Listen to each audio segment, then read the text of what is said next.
예, 주님께서 우리에게 가르쳐 주신 기도를 우리가 함께 나누고 있습니다. 지난주에 이제 기도의 대상자이신 하나님에 대해서 우리가 묵상을 했죠. 그분은 하늘에 계시다. 하늘과 땅, 하나님이 계신 곳과 인간이 사는 곳, 영원한 곳과 또 일시적인 곳, 이 분명한 차이가 있어서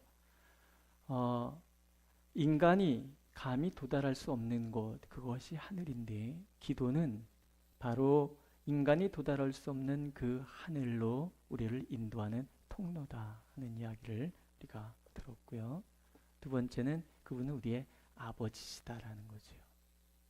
아버지도 그냥 아버지가 아니라 아빠라고 부를 수 있는 아주 친근한 아버지. 저희 어르신들이 경상도에서 사셨습니다. 경상도에서는 아빠라는 말을 안 하는 거예요. 요즘은 모르겠는데 제가 어렸을 때는 항상 아버지요 이렇게 불렀어요. 아버지요. 그래서 저는 아빠라는 말을 한 번도 불러본 적이 없어요. 그래서 항상 아버지요, 아버지요, 아버지 이것도 아니고 아버지요. 경상도 말은 왜 그런지 몰라요. 아버지요. 근데 아버지요 이야기도 굉장히 가까운 사이예요. 근데 아빠, 우리 아이들이 이렇게 처음 그 큰애가 그 얼떨결에 떨어져 갖고 빠 이런 거 있잖아요. 빠. 근데 얘가 아빠 불렀다고 여기 선전도 그런 거 나오잖아요. 우리 애가 아빠라고 했어요. 뭐 이런 거. 푼수들이 있어요. 아빠들이. 근데 그 소리가 너무 좋은 거야. 왜? 아들이니까. 딸이니까. 그러니까 하나님께서 우리가 하나님을 그렇게 친근하게 아빠 이렇게 부를 수 있다면 너무 좋으신 거예요. 너무.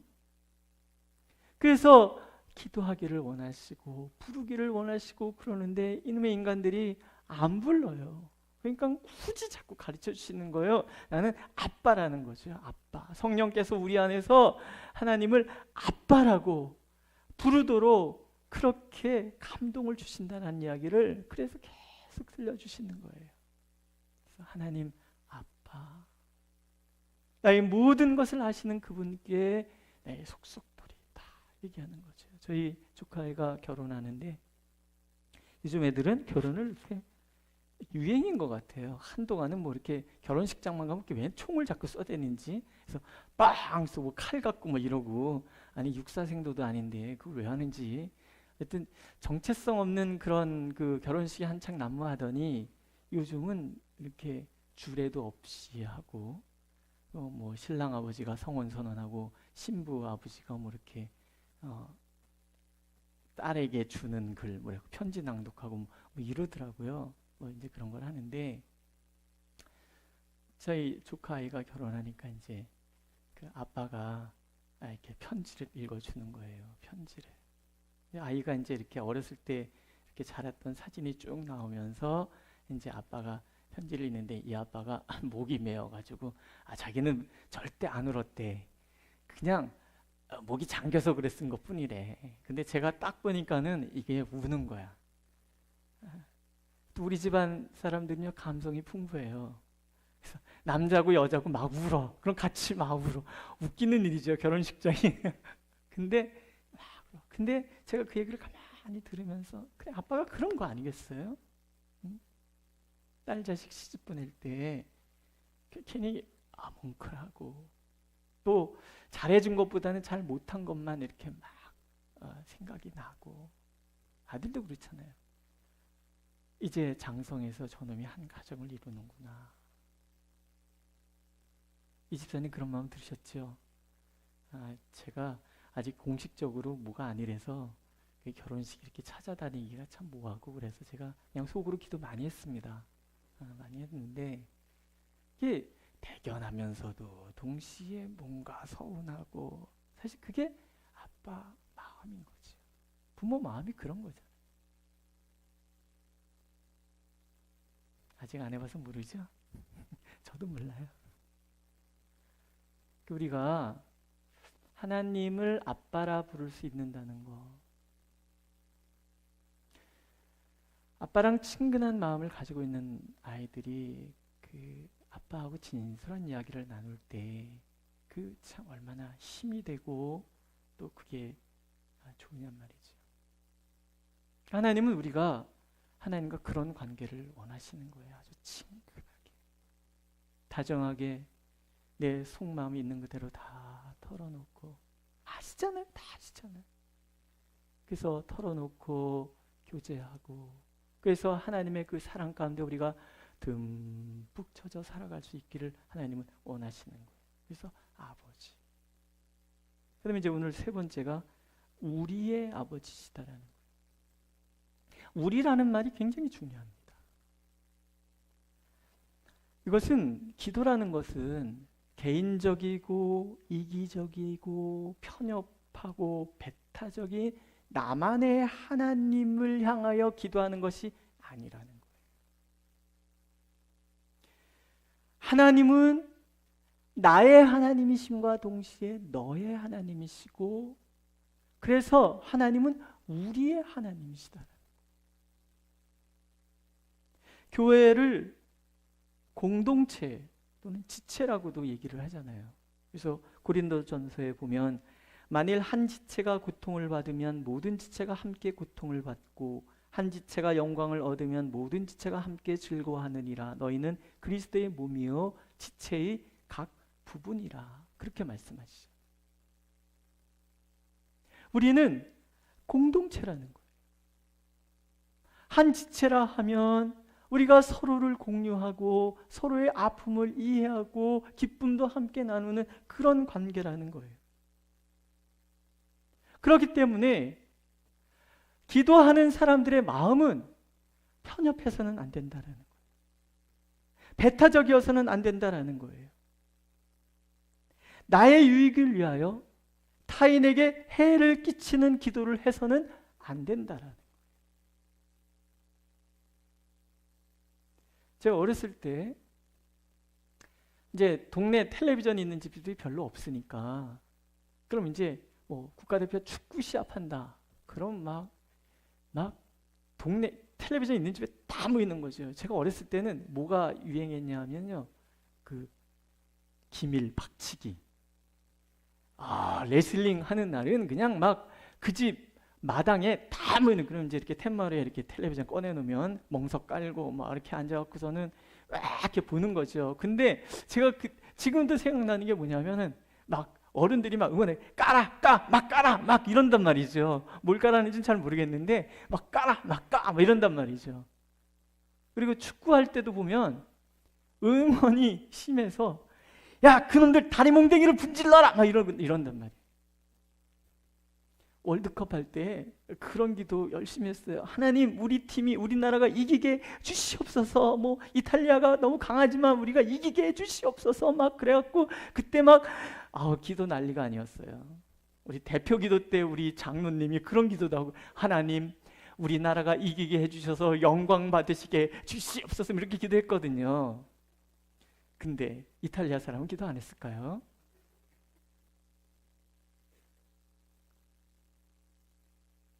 한동안 그 박찬호의 막 야구할 때 글쎄 제가 그 기도하고 있더라니까요. 하나님 오늘은 7이닝까지 던지게 해주시고 2실점 이하로 막아서 승리하게 해주세요. 뭐 이러고 기도를 막 하는 거예요. 근데 안 이겨요.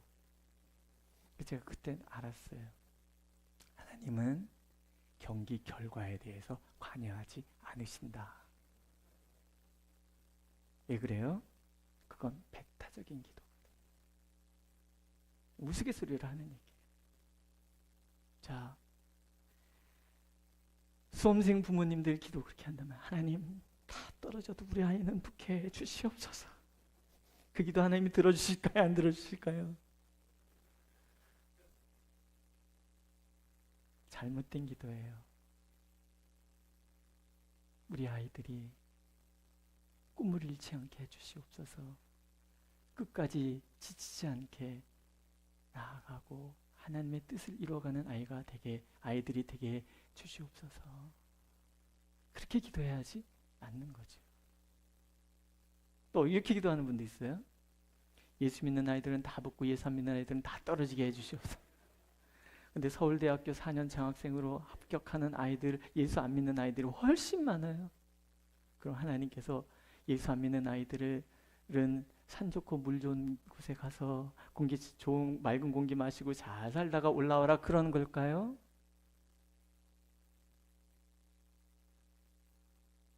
우리가 기도할 때 이 배타적인 기도, 편협한 기도, 그거는 진정한 기도의 정신과 어긋난다라는 거예요. 그래서 하나님은 우리의 하나님인 거예요. 아십니까? 내가 증오하고 미워하는 그 사람에게도 하나님은 그 사람의 하나님이라는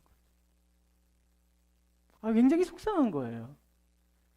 누가 떠오르는 그 인간, 망했으면 좋겠다 이런 마음 들고 막 기도하는데 하나님 그렇게 기도 안 들어주신다.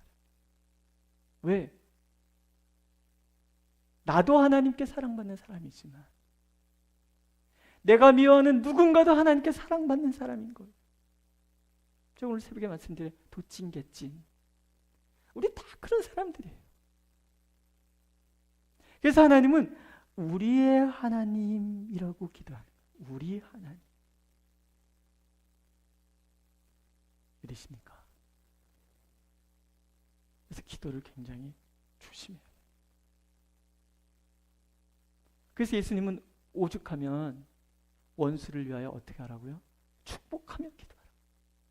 너희를 저주하는 핍박하는 자를 위하여 오히려 축복하며 기도하라. 왜? 하나님 그들도 사랑하는 거예요.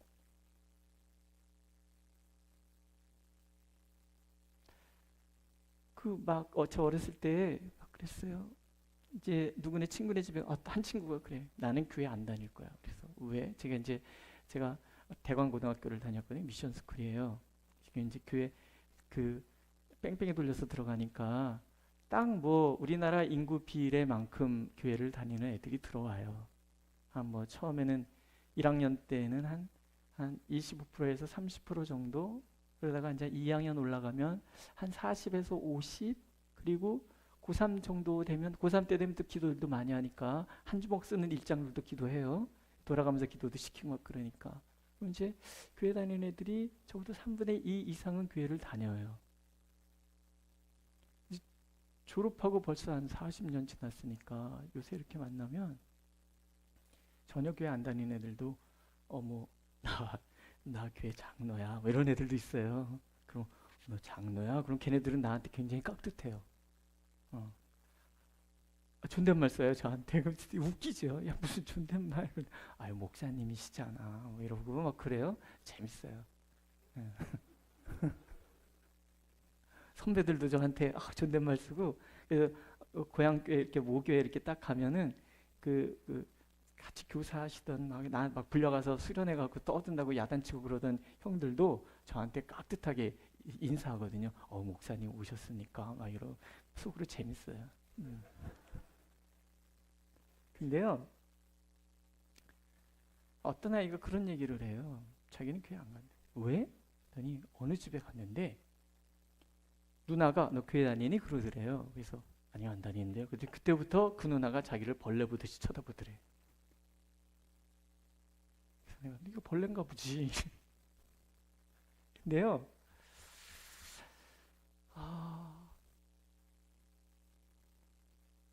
불교 믿는 사람들이 다 어디 마귀같이 보이세요? 제 친구가 여기 안양에 백운호수라는 그 위에 백운사라고 있어요. 거기 주지 스님이에요. 초등학교 친구가. 걔 사촌은 어디지? 라오스 선교사님. 그 절에 가면 친구들 증언에 아직 제가 안 가봤어요. 산 밑에 사는데 아직 안 가봤어요. 꽤 친한 친구는 아니에요 저하고. 라오스 친구는 꽤 친한 친구인데, 그래서 이렇게 가면 주지스님이라고 애들 친구들은 주지스님 친구가 오면 호텔식으로 차려준대요. 주지스님은 돈도 많은 것 같아요. 근데 마귀로 안 보여요 저는. 왜 그래요? 하나님은 예수 믿는 사람만 사랑하는 것이 아니라 온 세상 사람들을 다 사랑하시잖아요. 그러니까 우리 하나님이라는 것은 이 편협함을 뛰어넘어 전체를 이롭게 하는 것에 대한 기도이어야 한다. 그런 뜻이에요. 그리고 우리 하나님이기 때문에 우리에게 필요한 것은 그래서 중보적인 기도의 삶이 중요하다는 얘기를 하는 거죠. 누군가의 아픔을 나의 아픔으로 안고 기도하는 것을 하나님은 굉장히 중요하게 생각하는 거예요. 왜? 우리는 공동체의 하나님이시니까. 그 하나님을 믿는 거니까. 내가 누군가를 위해서 기도하면 그 누군가는 나를 위해서 기도하는 거예요.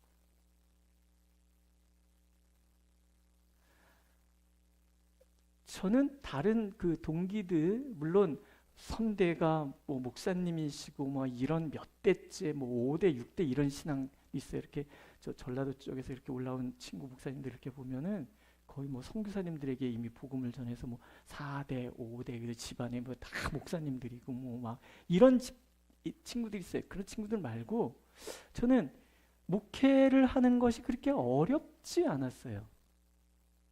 제가 목회를 하는데 뭐 저한테 뭐 이렇게 막 대들거나 뭐 상처 주거나 그런 성도도 없고요.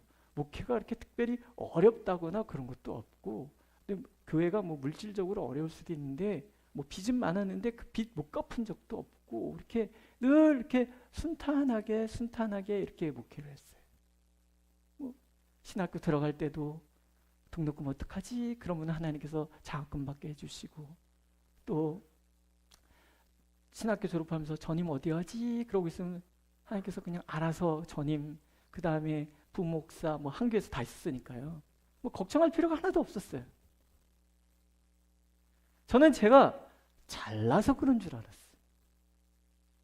근데 제가 모교회를 이렇게 가면 이제 저희 어머님 친구분들, 권사님들이 많이 계세요.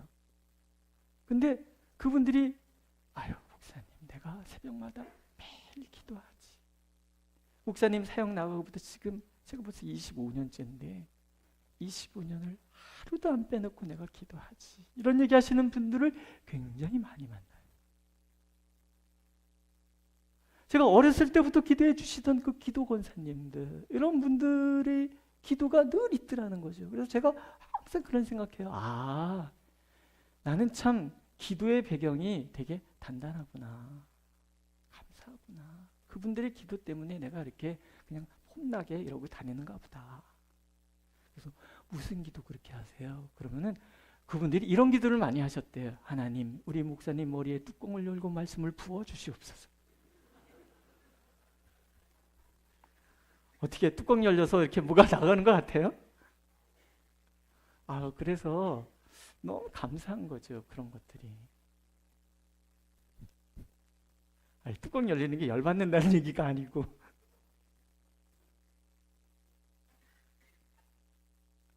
아니, 권사님 새벽에 안 보여서 되게 걱정했어요.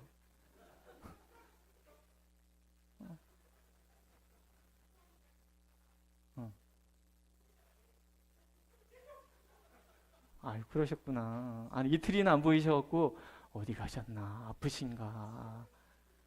아, 그래, 이렇게 설교할 때 이렇게 대거리를 해주셔야지 제가 재미난데 그게 없어서 너무 쓸쓸했어요.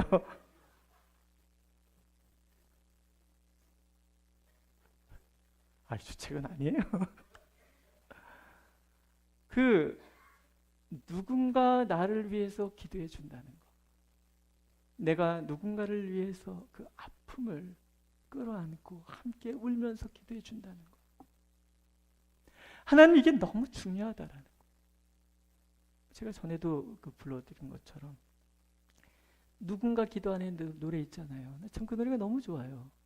당신이 지쳐서 기도할 수 없고 눈물이 빗물처럼 흘러내릴 때 주님은 우리 연약함을 아시고 사랑으로 인도하시네. 누군가 널 위하여 누군가 기도하네. 내가 홀로 외로워서 마음이 무너질 때 누군가 널 위해 기도하네. 내가 마음이 무너지는 어느 날 내가 그 무너지는 마음을 추스리고 일어날 수 있는 이유, 누군가 나를 위해서 기도하고 있다는 믿으십니까? 우리 하나님이라는 것은 그래서 우리가 공동체 안에서 서로를 위하여,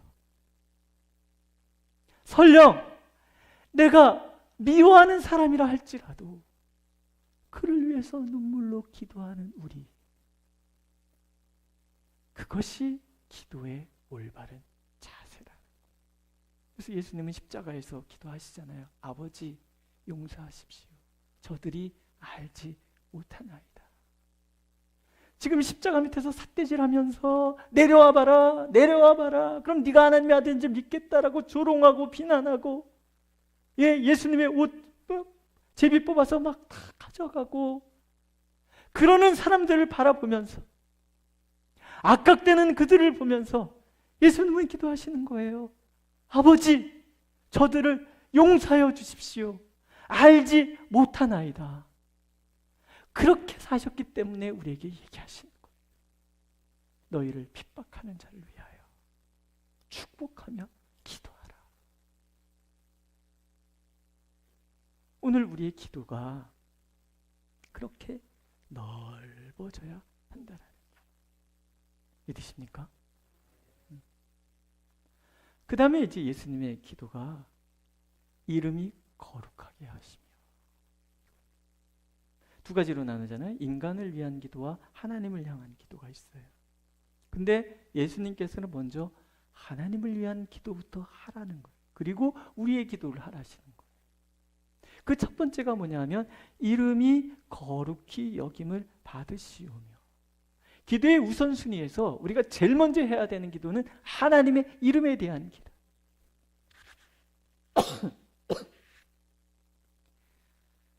이름이라는 것은요 굉장히 소중한 거예요. 원래 이 동양이 속한 곳에는요 이름을 굉장히 중요하게 생각을 합니다. 우리나라도 그렇잖아요. 이름을 굉장히 귀히 여겨서 이름을 짓는데 굉장히 심혈을 기울인단 말이죠. 옛날에 그 코미디 프로 중에서 그 배삼룡 씨하고 이기동 씨 나와갖고 이렇게 막 이렇게 두들기면서 부르는 거 있었잖아. 배, 수, 한무, 거북이와 두루미, 삼천갑자, 동방사 뭐 이러면서 막 하는 거 있잖아요. 막 춤을 막 이렇게 추면서. 아이고, 뭘 봤어요? 그치, 봤어야지. 못 봤죠? 그런 거 있었어요. 막 이러면서 춤을 추다 이렇게 개다리 춤 이런 거 있잖아요. 이렇게 이러면서 춤사는 거. 어렸을 때 그 흉내 많이 냈는데.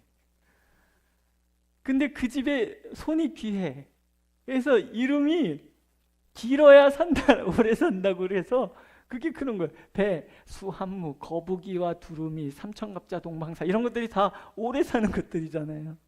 근데 걔가 물에 빠졌네. 근데 이름을 끝까지 중간에 잘라서 부르면 안 돼. 그래서 걔가 물에 빠졌는데 주인이 결국 걔가 물에 빠져 죽었어. 웃기는 얘기죠. 근데 사실은 그 얘기가 왜 우리가 풍자같이 하는 거냐 하면 우리는 이름을 중요하게 생각한단 말이에요. 저희 어머님 가끔 그런 얘기해요. 천이 불고 많이 울면 그대로 된다 했다. 이런 얘기 하시거든요. 그러니까 내 이름을 어떻게 부르느냐 하는 것은 굉장히 중요한 것인데 하나님도 그러셨다라는 거예요. 이스라엘 백성들도요. 이름을 지을 때 굉장히 중요하게 졌잖아요. 사무엘, 하나님께 구하였다. 그래서 사무엘이라고 이름을 부를 때마다 너는 하나님께 구한 아들이야. 구해서 얻은 아들이야. 구해서 얻은 아들이야. 그러니까 그 믿음이 기꺼이 이 아이를 하나님께 바칠 수 있었던 거예요. 정말 하나님께 구한 아이로 자랐기 때문에 나는 하나님께 구해서 나는 목적을 가지고 태어난 사람이야. 이 민족을 새롭게 하기 위해서 태어난 사람이야. 이런 이야기를 어렸을 때부터 사무엘은 뇌리 속에 그 마음 속에 정체성 속에 딱 그러니까는 딱 나이가 되었을 때 하나님에 붙들려서 민족을 새롭게 하는 모세 이후로 다윗보다도 훨씬 훌륭한 사람. 저는 그 사람을 사무엘이라고 생각을 해요. 다니엘이라는 나라의 이름은 하나님은 심판자라는 뜻이에요. 그렇게 사는 거예요. 다윗 사랑받는 자. 하나님께서 나의 사랑하는 아이라 그랬어요. 내 마음에 합한 사람. 내가 너무너무 사랑하는 사람 다윗 이렇게 얘기하시거든요. 또 이름을 지어주시는 것뿐만이 아니라 바꿔주시기도 하시잖아요. 아브람, 사레, 사라 바꿔주시는 거예요. 야곱, 남 등쳐먹는 놈, 사기꾼 이런 뜻을 가지고 있어요. 발등꿈치에서 넘어뜨리는 이런 사람을 하나님이 이스라엘, 하나님과 겨루어서 승리하는 사람 바꿔주시는 거예요. 이름은 굉장히 중요한 거예요. 그렇기 때문에 하나님께서는 세 번째 계명에서 여호와의 이름을 망령되이 일컫지 말라 이렇게 말씀하셨단 말이에요. 성경에 하나님의 이름이 많이 등장하잖아요. 하나님이라는 말, 그 다음에 스스로 계신 자, 전능하신 하나님, 사랑의 하나님, 공의의 하나님, 정의의 하나님, 우리와 함께 하시는 하나님, 우리의 구원자 되시는 하나님, 뭐 이름이 굉장히 많이 등장하잖아요.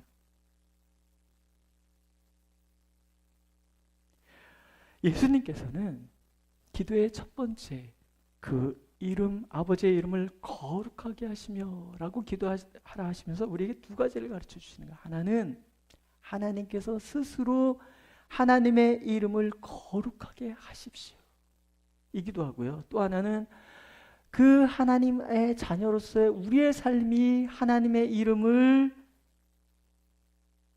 욕되게 하지 않게 하시옵소서, 그런 의미도 담고 있는 거예요.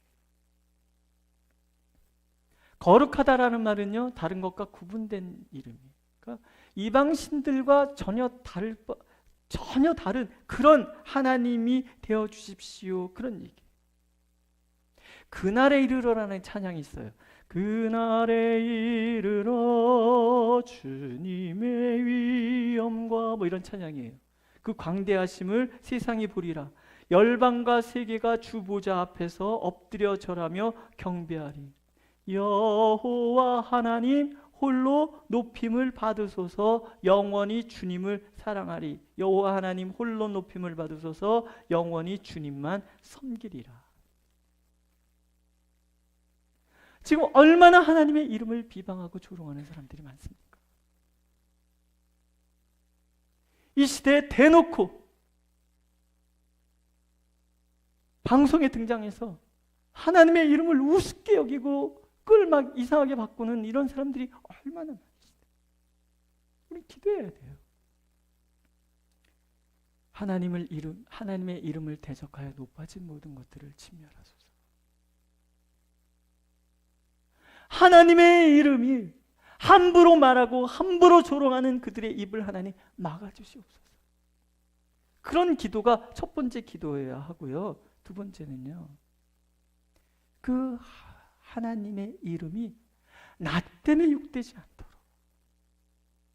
자식이 잘못하면 그 욕을 부모에게, 네 집 자식이야. 우리 어렸을 때 그런 얘기 많이 했거든요. 저는 제일 상처받은 욕이 뭐냐면 호로자식이라는 욕이에요. 중학교 2학년 때 체육 선생님이 경상도 분, 씨름 선생님, 씨름 출신이래 가지고 근데 이분이 첫 시간 되어서 호로자식은 보면 하라 그랬어요. 근데 제가 호로자식이었거든요. 아버지가 일찍 돌아가셔서. 그분 앞에만 가면 몸이 경직이 되는 거예요. 나는 홀어머니 밑에서 큰 자식이란 소리 들으면 안 되지. 이래서 굉장히 조심스럽고 경직. 그래서요, 제가 한동안 남자들하고 밥을 못 먹었어요. 특히 어른들하고. 전도사가 됐는데 우리 목사님이 이제 저녁 예배 전에 그 밥을 같이 먹거든요. 둘러 앉아서 밥을 먹는데 제가 밥을 후딱 먹고 일어나니까 어느 날 불러줘. 왜 이렇게 빨리 일어나냐고.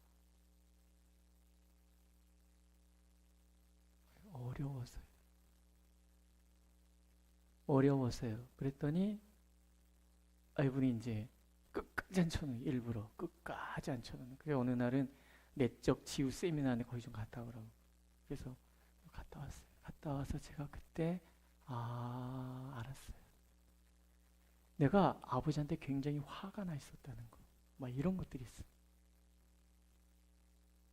어느 날 기도하는데 갑자기 중학교 1학년 빡빡머리가 아버지 묘, 저희 형은 군인이라서 성묘를 올 시간이 없었어요. 저 혼자 가서 제가 벌초하고 성묘하고 뭐 이러면서 이제 다녔거든요. 근데 어느 날 거기서 서럽게 우는 저를 본 거예요. 그렇게 일찍 돌아가셔서 나 이렇게 힘들게 하시냐. 근데 이게 막 복받쳐 오르는데 막 주체할 수 없어. 막 하나님한테 따지는 거죠. 나 왜 아버지 일찍 데려가셨냐고. 내가 뭔 잘못했냐고. 근데요, 그렇게 한참 기도하고 나니까는 뭔가 이렇게 어두운 게 싹 사라지는 것 같아요. 저는요, 어려운 사람, 아버지, 그러니까 남자 어른들 어렵고요, 장로님들이 되게 어려워요. 왜냐하면 어렸을 때부터 장로님들이 어려웠거든요. 교회 가서 제일 무서운 사람들이 장로님이었어요. 지금도 그래서 장로님들 어려워요. 나도 모르게 어려워요. 저는 목사인데. 사실 장로님들이 저를 더 어려워하거든요. 그죠? 아닌가? 어려워. 그리고 어느 분이 이제 집사님이 이렇게 며칠 전에 밥을 사주셨어요. 근데 제가 이렇게 밥을 먹으면서 그런 생각이 있어요. 야, 전에 같으면 나 이거 안 온다 그럴 거고 먹지도 않을 텐데 어르신들하고 같이 앉아서 내가 밥을 먹는구나. 근데 생각해보니까 저도 나이가 많더라고요.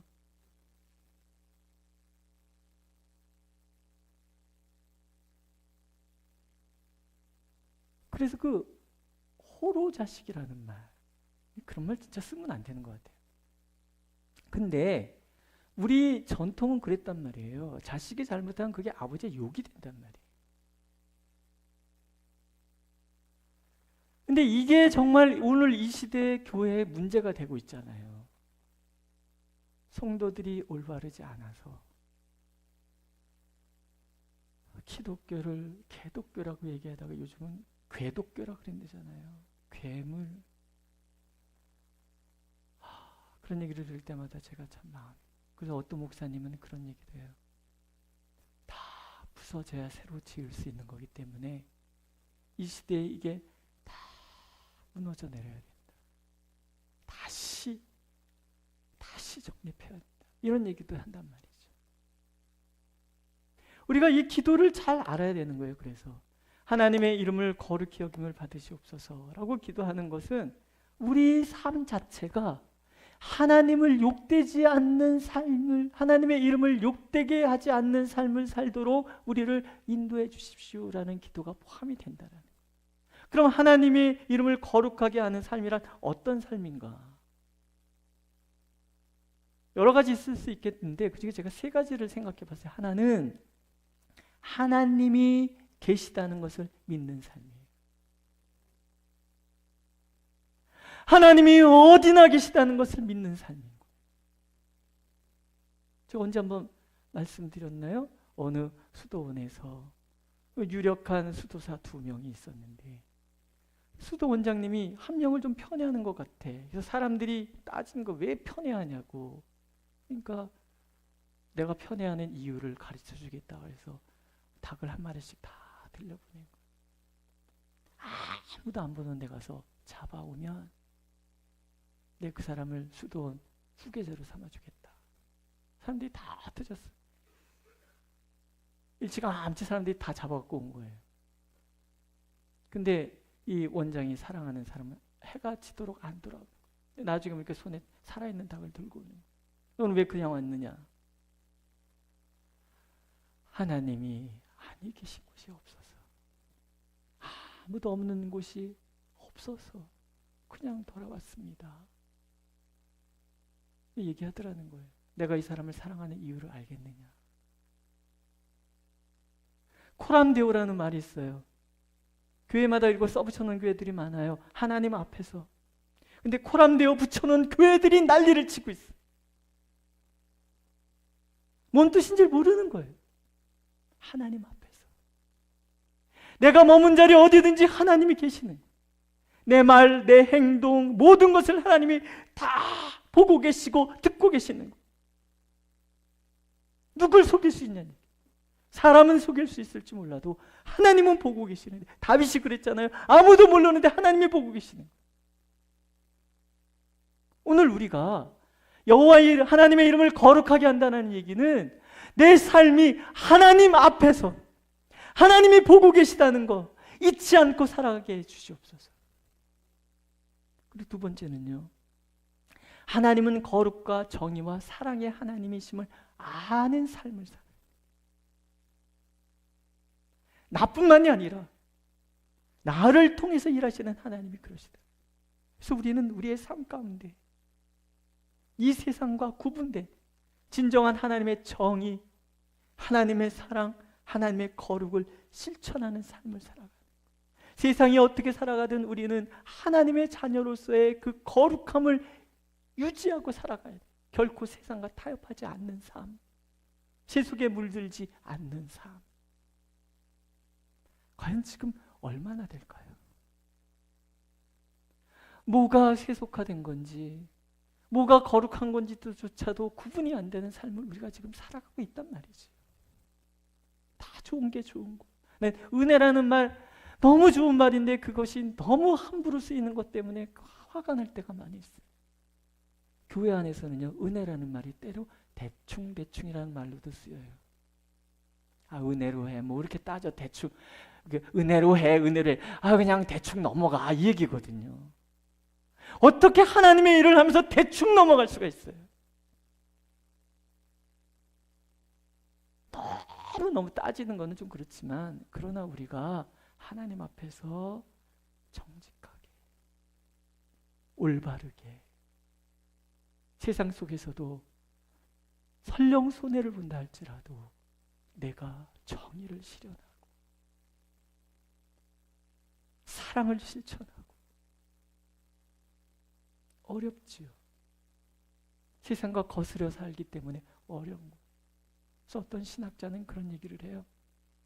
저항, 예언자의 삶. 우리는 끊임없이 저항하는 삶을 살아야 된다. 근데 그것은 어려운 거예요. 고통스러워요. 그래서 우리 대충 타협하고 산단 말이죠. 하나님의 이름을 거룩하게 한다는 것은요, 내 삶 자체가 거룩해지는 거예요. 정의롭고 사랑하고 하나님 말씀처럼 입밤 치면 입밤 되게 되고, 겉옷 달라 그러면 속옷까지 벗어주고. 우리가 그렇게 살아간다면요, 하나님이 이곳에 함께 하시는 거예요. 믿으십니까? 마지막은요, 복종하는 삶을 사는 거예요.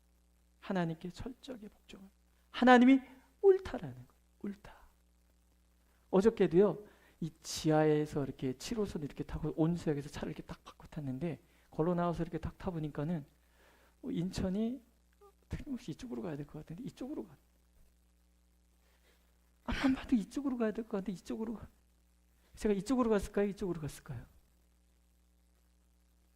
그땐 저를 안 믿습니다. 이쪽 가는 차를 타는 거예요. 타고 내려서 중동역까지 왔는데도 계속 이쪽으로 가는데 이쪽으로 계속 가고 있어요. 중동역에 내려가서는 올라오다 보니까 남쪽, 북쪽 정신이 들어오는 거죠. 이게 익숙한 방향, 뭐 이런 거. 예? 하나님의 말씀이 내가 보기에 틀린 것 같아. 이런 식으로 살면 딱 굶어 죽을 것 같아. 그런다 할지라도 우리가 하나님의 이름을 거룩하게 한다는 얘기는요, 하나님께서 옳고도 모르시다라고 고백하는 거예요. 하나님이 말씀하시는 모든 것은 다 옳습니다. 물론 이렇게 사는 것이 실패할 수도 있어요. 어떤 분이 이런 얘기를 했어요.